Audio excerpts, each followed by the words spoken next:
I am 63 years old. I have worked with my hands my entire life. I have carried heavy things, sacks of grain, cement blocks, the weight of a family on a salary that was never quite enough. I have never complained. My father raised me that way. He used to say, "A man who complains is a man who has already given up." I believed him. I still do, but there are moments in life, quiet, ordinary moments, when something happens that breaks you in a way that no physical weight ever could. This is one of those moments. It was a Tuesday morning.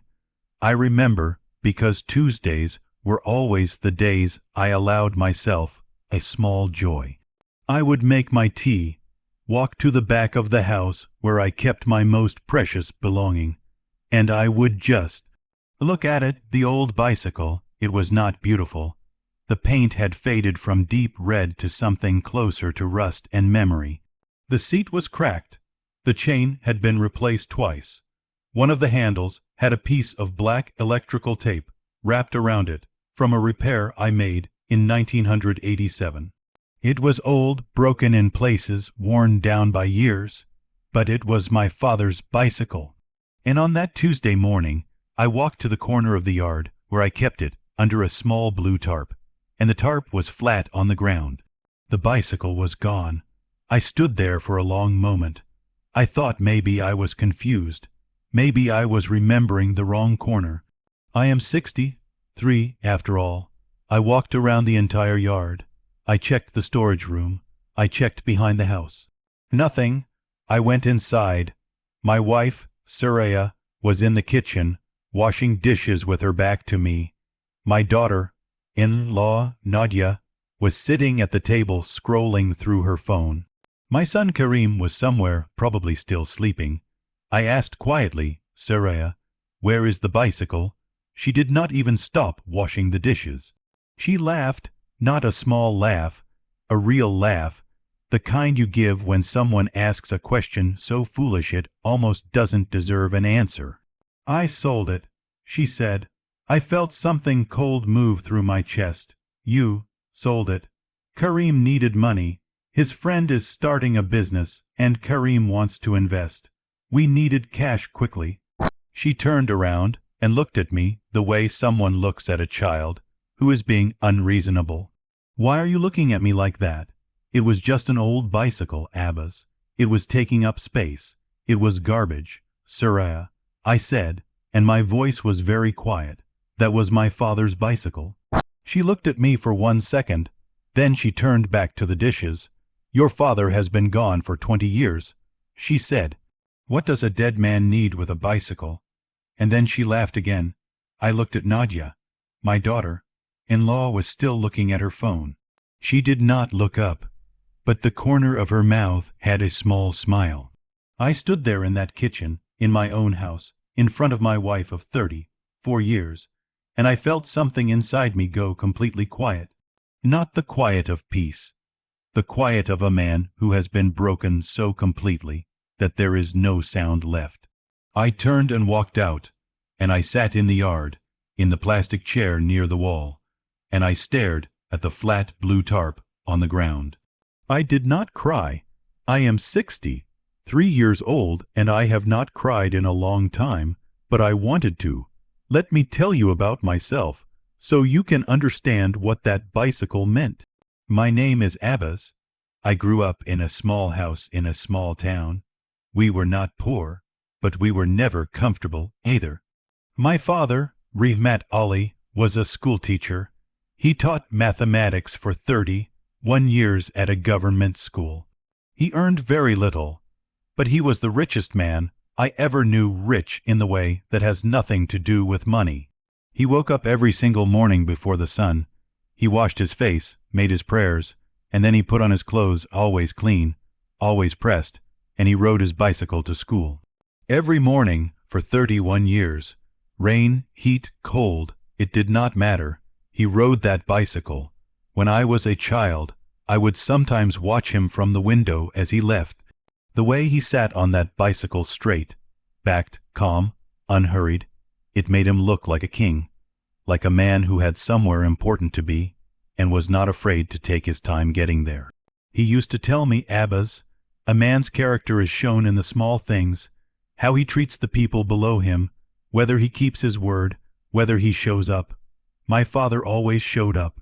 He never missed a day of school, not in 31 years. When he retired, the school gave him a small ceremony. The principal said a few words. Some students came back to see him. It was a simple ceremony in a small courtyard. But my father looked at those people who came back, adults now, with their own children, and his eyes were full of something I can only call grateful tears. He died 4 years after retirement. Heart failure. He went quietly, in his sleep, the way good men often do. No drama, no final speech. He simply closed his eyes one night and did not open them again. He left behind very little. Some books, some papers, his prayer mat, his wristwatch, which I gave to Karim, and his bicycle. I kept the bicycle because every time I looked at it, I could see him. I could see that straight, backed silhouette in the early morning light, riding slowly and deliberately toward a school full of children who needed him. That bicycle was not trash. That bicycle was my father. Now, let me tell you about my family, because the story of the bicycle did not start on that Tuesday morning. It started years before, slowly. The way water erodes stone, you don't notice it at first. My son Karim is 31 years old. He is my only child. His mother and I tried for more children, but it was not meant to be. So we poured everything we had into Karim. Every rupee I saved, every sacrifice Suraya and I made. We sent him to a good school. We paid for his college. When he wanted to study in the city, we took a loan and sent him. When he came back from college, he was different. I don't mean that in a cruel way. Young people change when they see the world. I understand that. But Karim came back with a kind of impatience with us, with our small house, our simple habits, our old things. He would look around the house sometimes with an expression I can only describe as embarrassed. He married Nadia 3 years after coming back. Nadia is from a wealthier family. Her father owns a textile business. She is not a bad person. I want to say that clearly. But she comes from a world where old things have no value, where you replace, not repair, where the past is something to be upgraded away from. When Karim brought Nadia home for the first time, she looked at our house politely, the way you look at something you are trying to find a compliment for. She smiled at me. She shook my hand, but I saw her eyes. After Karim and Nadia married, they moved into a new apartment in the city. They visited on holidays and sometimes on weekends.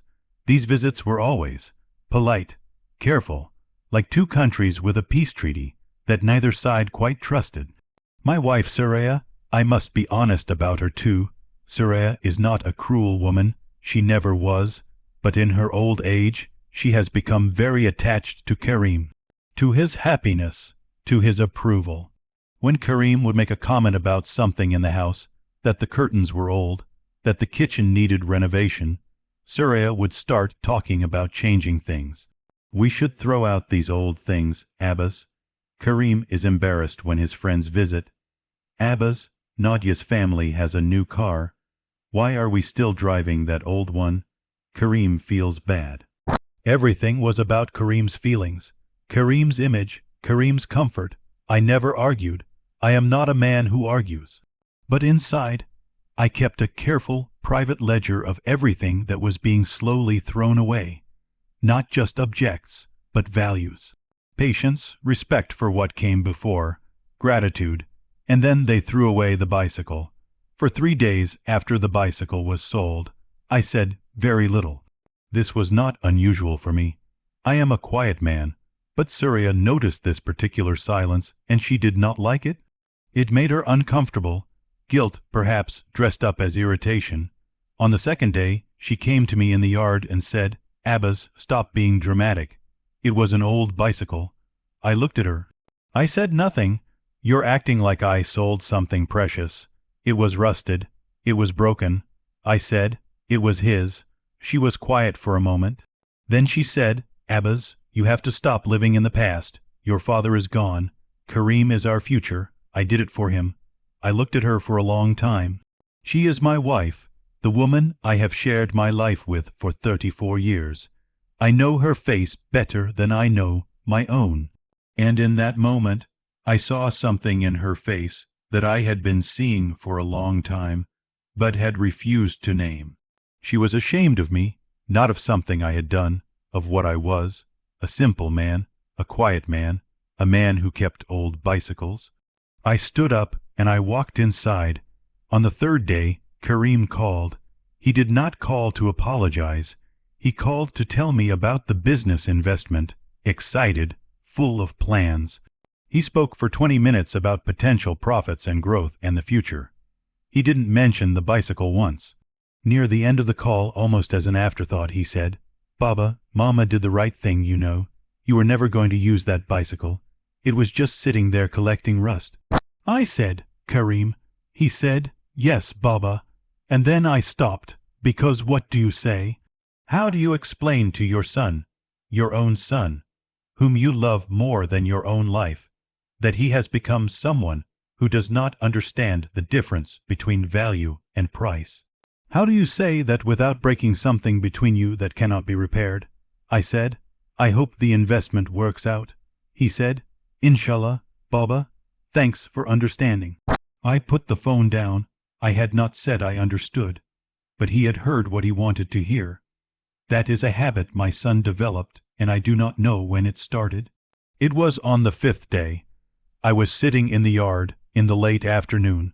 The light was the color it gets in the hour before sunset, golden and a little sad, the way good things look when they are almost over. I was drinking tea and I was thinking about my father, remembering a specific afternoon when I was 11 years old, and he taught me how to ride that bicycle in the lane outside our house.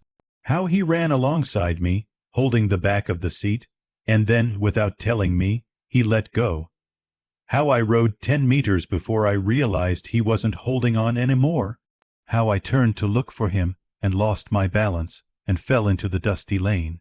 He ran to me, laughing, and helped me up. You were doing it yourself, he said, so proud, so happy. You didn't need me. You were already riding. I was remembering this, really living inside this memory, the dust and the laughter and his hands lifting me up when my phone rang. An unknown number. I almost didn't answer, but something made me pick it up. Hello. Assalamu alaikum. Is this Abbas Sahib, the bicycle? Your family sold me an old bicycle 5 days ago. I sat up straight. Yes, I said carefully, that is me.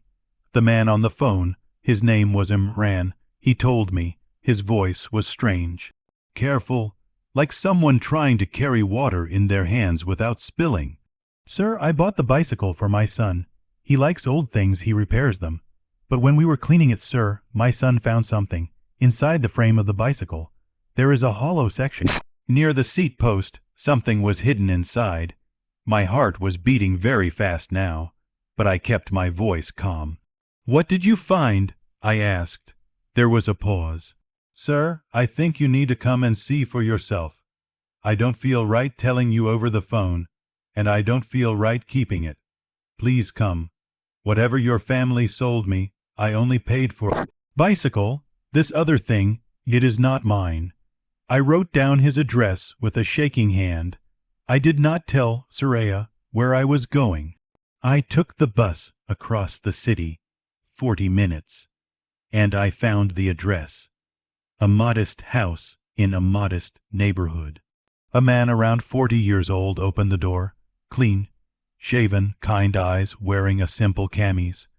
Behind him, I could see a teenage boy, his son, standing near a workbench with the bicycle. My father's bicycle.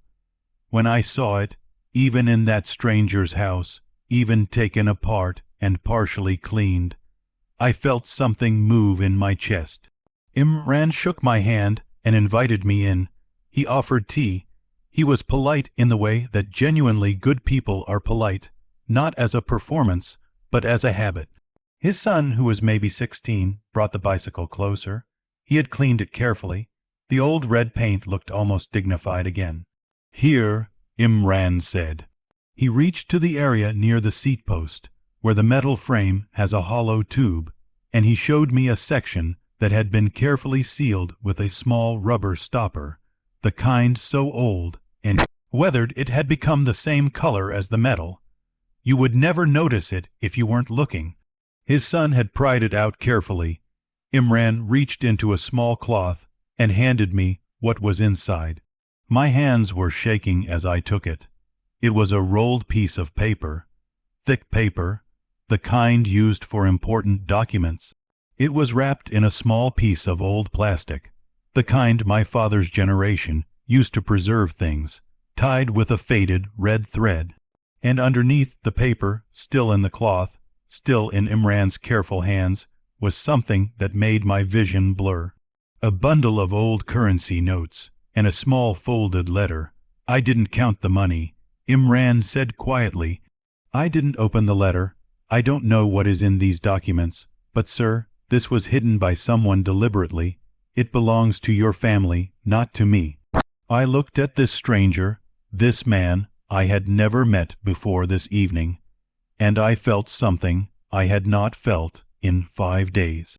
I felt that the world still contained good people. "Thank you," I said, and my voice broke a little on those 2 words. He waved it away gently. "Please, sit, read whatever this is. Take your time." The letter, my father's voice across 20 years. I sat at Imran's simple table, under a simple light, and I unfolded the letter. The handwriting was my father's. I knew it immediately, the careful, precise letters of a mathematics teacher.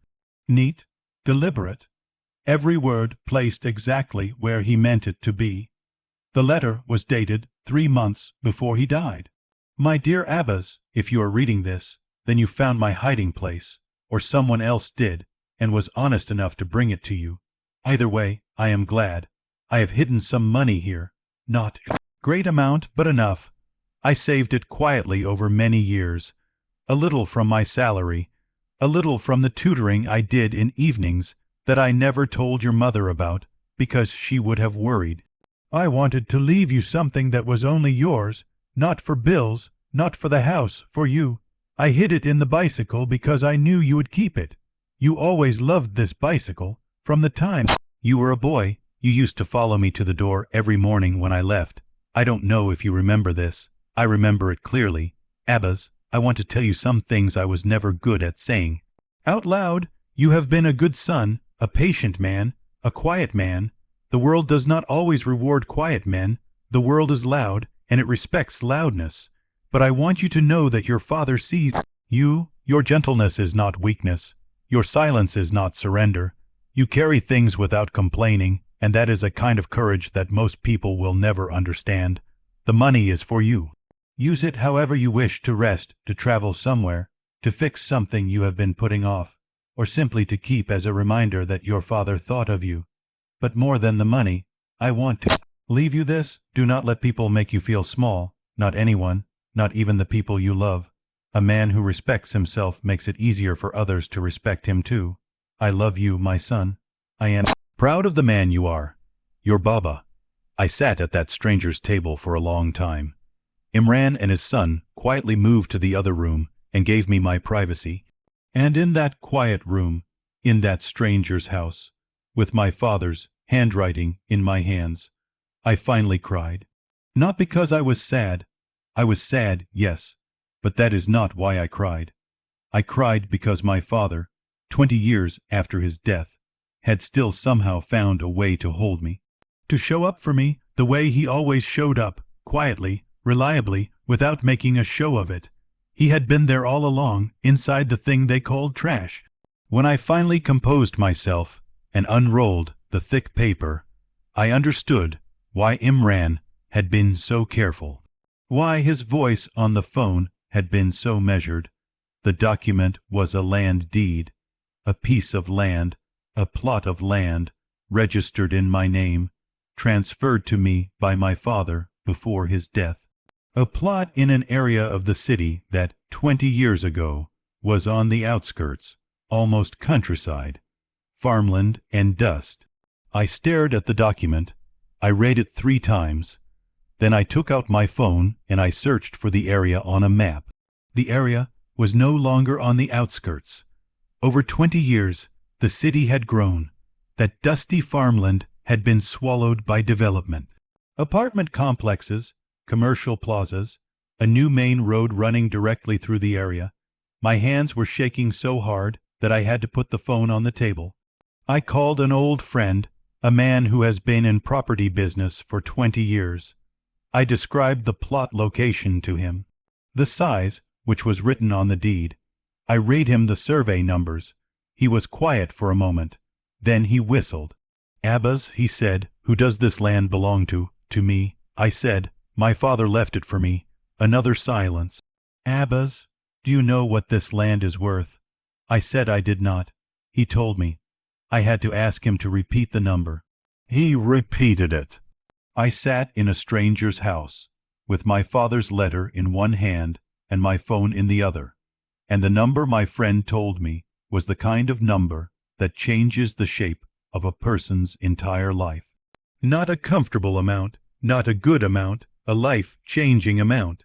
My father, the schoolteacher who earned very little, who rode a bicycle to work for 31 years, who left behind almost nothing, had somehow, quietly, over years, invested in a small piece of land and registered it in my name.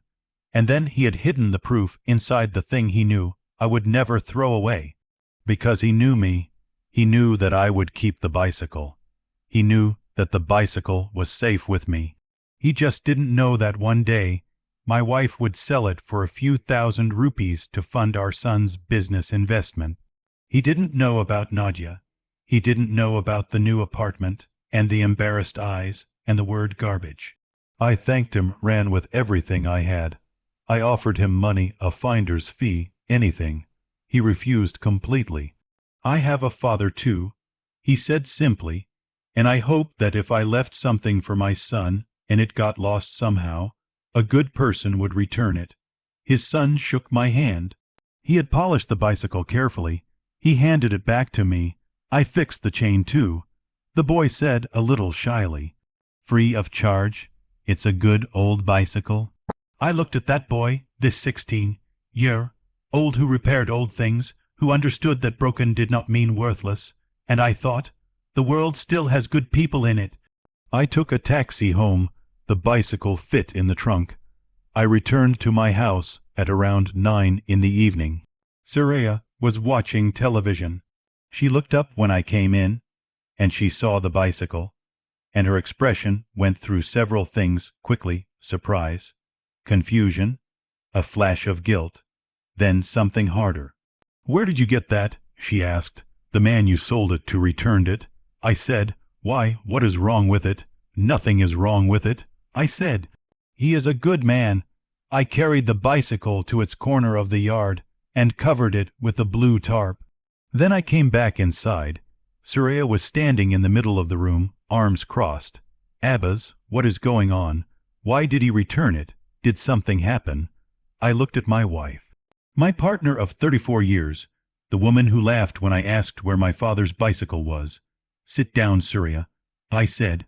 Something in my voice made her sit. I took out my father's letter. I placed it on the table in front of her. Then I took out the land deed and placed it next to the letter. She looked at both items. Then she looked at me. "What is this?" "Read the letter first," I said. "Please." She read the letter. I watched her face as she read it. I watched the moment she understood what my father had written about me. "You are a good son, a patient man. Your gentleness is not weakness." And I saw her eyes go bright with something.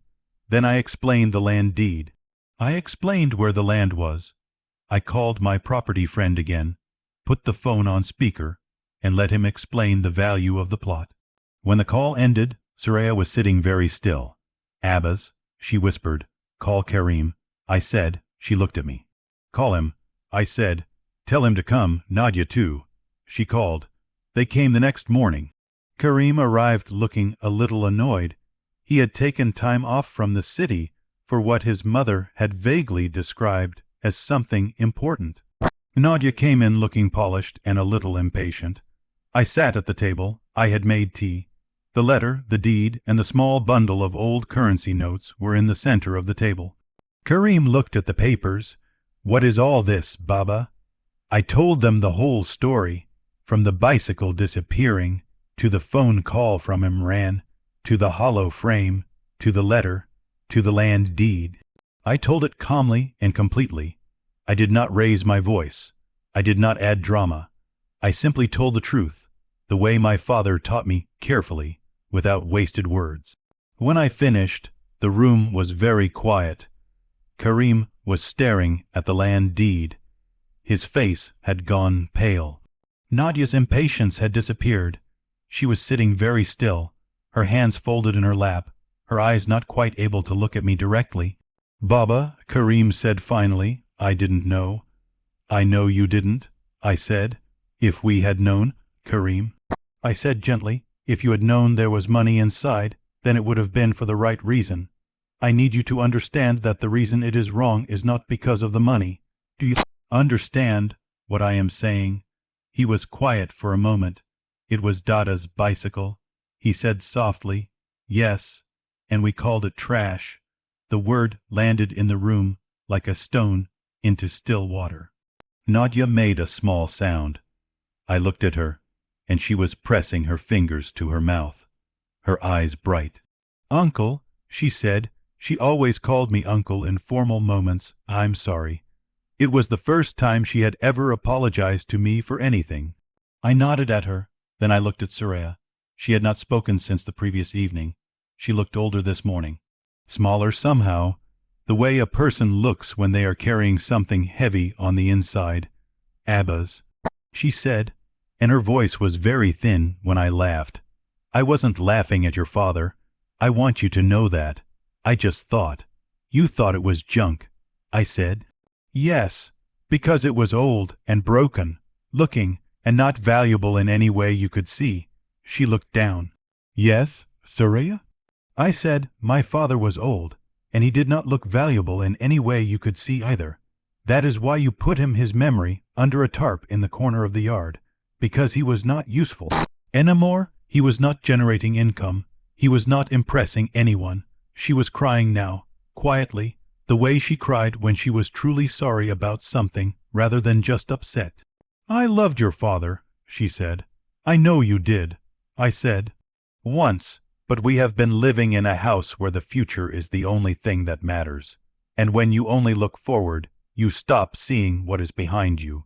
You lose the things that ground you. You lose the things that tell you who you are. Let me tell you what happened next. Not to show off. Not to say that money solved everything, but because you need to understand the full picture. I consulted a lawyer about the land deed. It was valid, fully registered, properly transferred. My father had done everything correctly. Of course he had. He was a mathematics teacher. He checked his work. The land was valuable. The developer who had been building in that area had been looking for this particular plot for years because it sat at a junction that he needed for a road access. He came to me directly, through the lawyer, within weeks of us registering the claim. I will not tell you the final number. It is private, but I will tell you that it was enough to change things. I did not buy a big house. I did not buy a new car. I did not impress anyone. I did 3 things. First, I found him, Ran, the man who returned the bicycle, and I gave him a gift. A significant one, enough to help his son study whatever he wanted, enough to show that honesty in this world does not go unrewarded. He cried when I gave it to him. His son shook my hand with both of his and said, "I will try to be like you, uncle." And I thought, "No, son, be like your father. He is the one worth imitating." Second, I had my father's bicycle properly restored. I found an old craftsman who worked with metal.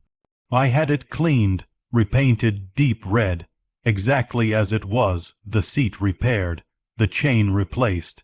It sits now in my study, not in a corner under a tarp, in a room where I can see it every day, where it belongs. Third, I gave a significant portion to a local school, my father's school, the one where he taught for 31 years. They used it to build a small library. They named it after him, Rahmat Ali Memorial Library. At the opening ceremony, a very old woman came up to me. She must have been 80. She introduced herself and told me she had been one of my father's students in the 1970s.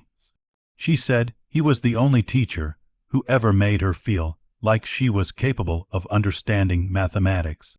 She said she had gone on to become an accountant. She said she still thought of him sometimes when she was working with numbers. I stood in the courtyard of my father's school, next to a library that carried his name, and I listened to this old woman tell me who my father was to the world. And I understood something. My father had not left me the land because he wanted to make me rich. He had left it because he knew what was coming. He knew somehow, the way old parents often know, that the world around me would start to measure everything by money, by usefulness, by newness. He wanted to leave me something that said, even the things that look worthless contain treasures. Even the old and quiet and overlooked carry things that will change your life, if you have the patience to look carefully. Let me speak to you directly now. I am 63 years old.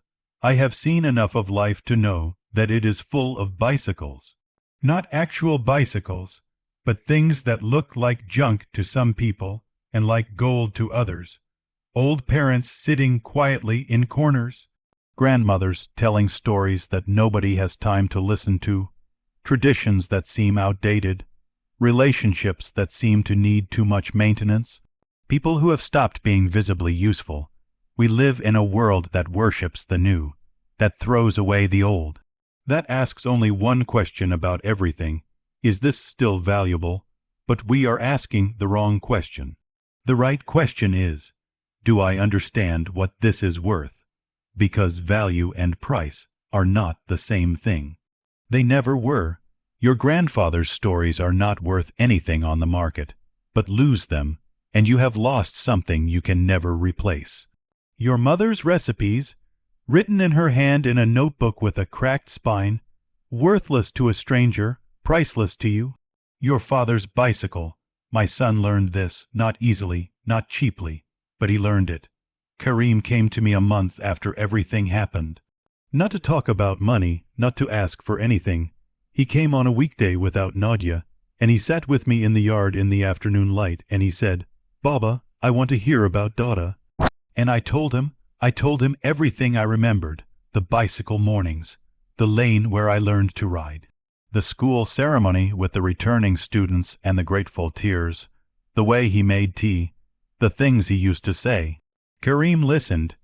He really listened, not the way young people sometimes listen, with one eye on their phone, but fully. And when I finished talking, he was quiet for a long time. Then he said, "Baba, were you ever disappointed in me?" I looked at my son, my 31-year-old son with his city apartment and his business investments and his beautiful wife. "No," I said, "never, but you did not know better." I said, "And now you do. That is enough. That is all any father can ask." He put his head on my shoulder then. My grown son, who towers over me by half a foot, put his head on my shoulder the way he used to when he was small. And we sat like that in the yard until the sun went down. Soraya watched from the kitchen window. I knew she was there. I did not mind. Some things cannot be fixed quickly. Some repairs take time, but that is all right. My father taught me patience. He taught me that the quiet man is not the defeated man. He taught me that what you leave behind matters more than what you accumulate. He taught me all of this from an old bicycle. If you are watching this, I want to ask you something. Look around your life.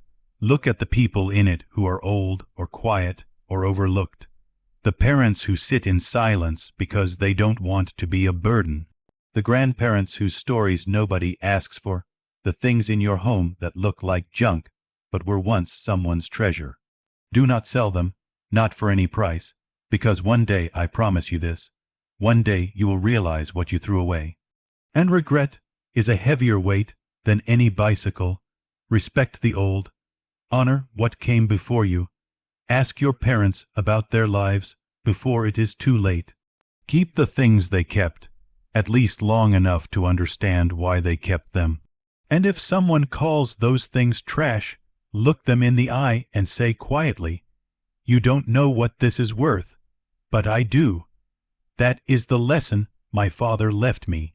Not in words, in a bicycle, in a hollow frame, in a letter I almost never got to read, in a truth that was hidden all along, waiting patiently, the way good things always wait, for someone with enough love to finally find it. If this story moved you, if it made you think of someone you love, something you almost lost, or a truth you needed to hear today, please share it with someone who needs it.